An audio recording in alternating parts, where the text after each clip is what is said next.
இலக்கிய நேயர்களுக்கு வணக்கம். நம்ம இலக்கிய சீரியல்ல இன்னைக்கு என்ன சுவாரஸ்யமா பார்க்க போறோம்னா, நம்ம கௌதமோட சூழ்ச்சியில இந்த தக்ஷாயினியும் இந்த கார்த்திக்கும் வசமா சிக்கணும்னு நினைக்கிறவங்க மறக்காம இந்த வீடியோக்கு லைக் பண்ணுங்க. ஏன்னா வரப்போற எபிசோட்ல நம்ம கௌதமும் இலக்கியாவை வீட்டை விட்டு அனுப்புறதுக்கான காரணத்தை நம்ம கௌதம் வந்துட்டு இப்போ ஆரம்பிச்சிட்டாங்க.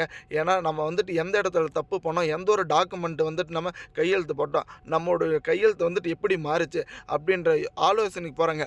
அப்போ தாங்க வசமாக அந்த மேனேஜர் சிக்கினாங்க. சார் உங்களை வந்துட்டு ஏமாற்றி திட்டம் போட்டு நீங்கள் அந்த ஒரு 200 கோடி ரூபாய் ப்ராஜெக்டில் கையெழுத்து போட வந்தீங்களே, அப்போ தான் அதுக்குள்ளே வந்துட்டு இந்த ஒரு வீட்டு பத்திரத்தையும் அதே சமயம் மொத்த டாக்குமெண்ட்லையும் வந்துட்டு உங்களுக்கு தெரியாமல் கையெழுத்து வாங்கிட்டாங்க.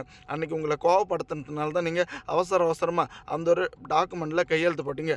அதனால் நீங்களே வந்துட்டு தப்பு பண்ணிட்டீங்க அப்படின்ற உண்மை வந்துட்டு இப்போ தாங்க வெளியே வருது. ஓ இப்படி தான் நடந்துகிட்டு இருக்கா, கண்டிப்பாக என்னை ஏமாற்றி தான் வந்துட்டு இவங்க திட்டம் போட்டு என்னுடைய கையெழுத்தை வாங்கியிருக்காங்க, இதுக்கு எல்லாத்தையுமே பதில் சொல்லியே தரணும் அப்படின்னு யோசிக்கிறது மட்டும் இல்லாமல் அடுத்தபடியாக இந்த குடும்பத்தில் இந்த கார்த்திக் வந்துட்டு எதுக்கு இப்படி ஒரு கேவலமான விஷயத்த பண்ணி ஜானகி அம்மா வந்துட்டு இந்த அஞ்சலி அடுக்கி வச்சான். கண்டிப்பாக வந்துட்டு இது கொஞ்சம் கூட நல்லா இல்லைங்க. ஏன்னா ஒரு பக்கம் நம்ம ஜானகி அம்மாவை வந்துட்டு இந்த ஒரு வீட்டில் இந்த கௌதமுக்கும் இலக்கியாவுக்கும் அவ்வளோ ஒரு சப்போர்ட் பண்ணிகிட்டு இருக்குங்க. ஆனால் இந்த அஞ்சலி இருந்துக்கிட்டு கொஞ்சம் கூட சூடு சொரணே இல்லாமல் இந்த தக்ஷாயணியோட பேச்சை கேட்டு அவங்களுடைய சூழ்ச்சியில் வளர்ந்து வந்துட்டு இப்போ நம்ம இலக்கியாவும் நம்ம கௌதமும் ரொம்பவே கஷ்டப்படுத்திட்டு இருக்குங்க. அந்த ஒரு வீட்டை விட்டு வெளியே வந்தது இருக்கட்டும், இல்லை அந்த ஒரு வீட்டுக்குள்ளேருந்து வெளியே வந்ததும் பணம் நகை எல்லாத்தையுமே வாங்கினதாக இருக்கட்டும், எல்லாத்துக்கும் வந்துட்டு கூடி சீக்கிரத்தில் அவங்க பதில் சொல்லியே தீரணுங்க. ஏன்னா இந்த கார்த்திக் வந்துட்டு திரும்ப நம்ம வந்துட்டு இந்த கௌதம் இலக்கியம் வீட்டை விட்டு அனுப்பிச்சிட்டோம், இதுக்கு மேலே நமக்கு எந்த ஒரு தொந்தரவும் இல்லை, மொத்த சொத்து மதிப்புக்கும் நான் தான் ஓனருன்னு நினச்சிட்டு இருக்கான். ஆனால் அதுதாங்க முட்டாள்தனம். ஏன்னா பல நாள் திருட ஒரு நாள் வெளிவர போகிறான். இந்த எஸ்எஸ்கே நம்பிக்கிட்டு இவங்க தப்புக்கு மேலே தப்பு பண்ணிட்டு இருக்காங்க. இவங்க எல்லாருமே வசமாக வந்துட்டு சிக்க போகிறது என்னமோ உண்மைதாங்க.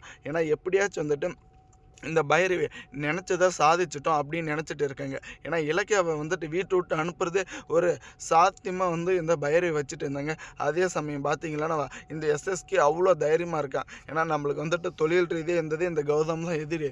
ஆனால் அவன் என் மகனாக இருந்தால் கூட எனக்கு பிரச்சனை இல்லை, அவனை வந்துட்டு தீர்த்து கட்டியாச்சு. ஏன்னா வீட்டை விட்டு எப்படியோ வெளியேற்றியாச்சு. இதுக்கு மேலே வந்துட்டு அவங்க ஒரு வாய் சாப்பாடு கூட வந்துட்டு ரொம்பவே கஷ்டப்படணும். அப்படி இருக்கிற நிலைமையில் கண்டிப்பாக நம்மக்கிட்ட வந்துட்டு போட்டி போட்டு இல்லை நம்ம பண்ணிகிட்டு இருக்கிற ஃப்ராட் வேலையை வந்துட்டு யாருக்காச்சும் தெரியப்படுத்தணும்னு நினைக்கிறதெல்லாம் ரொம்பவே முட்டாள்தனமான காரியமாச்சு. இதுக்கு மேலே நம்மளுடைய வழியில் அவங்க வரமாட்டாங்கன்னு ரொம்பவே எதிர்பார்த்துட்டு இருக்காங்க. ஆனால் அதுக்கு முன்னாடியே வந்துட்டு எப்படியாச்சும் நம்ம இலக்கியாவும் கௌதமும் சேர்ந்துக்கிட்டு இந்த எஸ்எஸ்கே பண்ணிட்டு இருக்கிற அக்டிவையும் ஆராயத்தை வந்துட்டு எப்படியாச்சும் கண்டுபிடிச்சி இந்த கோர்ட்டில் திரும்ப ஏதாச்சும் ஒரு இயரிங்கை போட்டு இவங்களுக்கு தண்டனை வாங்கி தரணுங்க. ஏன்னா எப்படியாச்சும் வந்துட்டு இந்த எஸ்எஸ்கேவோட சூழ்ச்சியை வந்துட்டு நம்ம கார்த்திக்கே தெரியப்படுத்தணும். இல்லைனா கண்டிப்பாக இந்த மரமண்டக்காரன் ஏமாந்து தாங்க போவான். தேங்க்ஸ் ஃபார் வாட்சிங். இலக்கிய நேயர்களுக்கு நம்ம சேனலுக்கு புதுசு வந்திருந்தால் சப்ஸ்கிரைப் பண்ணிட்டு பெல் ஐகானில் தட்டு போங்க.